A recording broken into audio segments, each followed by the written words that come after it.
Nous allons continuer notre apprentissage et ici nous allons gérer le nombre de points.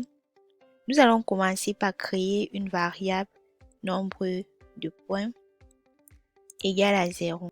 Et à chaque fois qu'on va trouver la bonne réponse, on va l'incrémenter d'un point.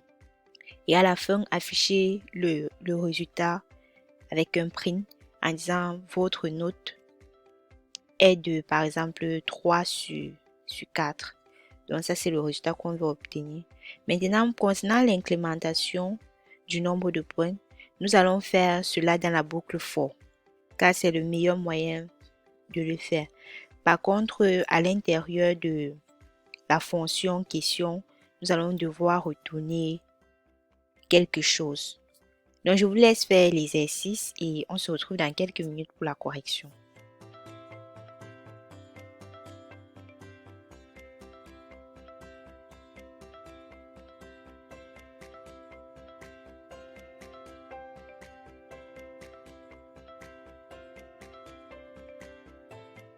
Bon, concernant la correction, on a dit qu'on devait retourner une valeur. Donc, je vais commenter ceci et je vais retourner à ce niveau true. Donc, return true.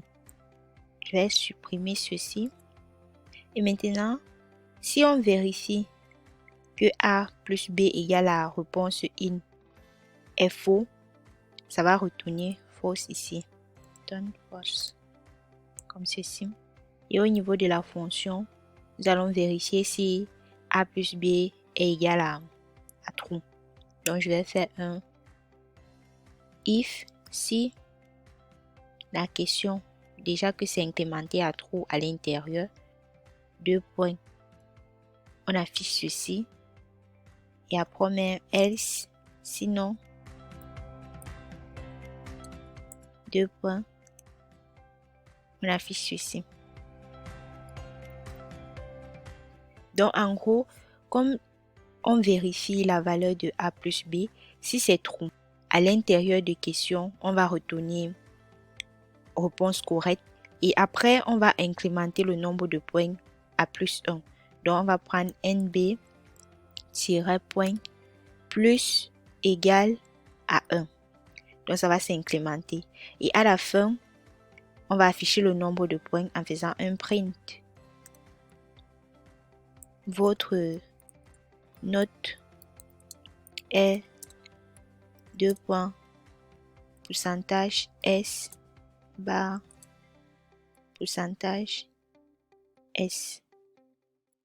Et après, je vais faire un pourcentage, parenthèse, NB point, virgule, nombre de questions. Pour tester cela, on va venir modifier la constante nombre de questions et ici, on va d'abord mettre 2.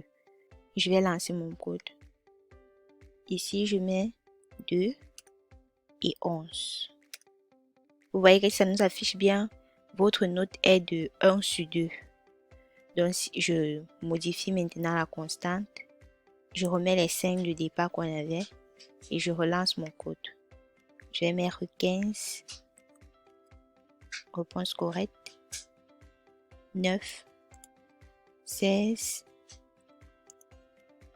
réponse correcte, 9 et 4. Vous voyez qu'on a eu une note de 4 sur 100 et c'était le but de l'exercice. Donc, on se retrouve dans quelques minutes pour un autre exercice concernant les conditions.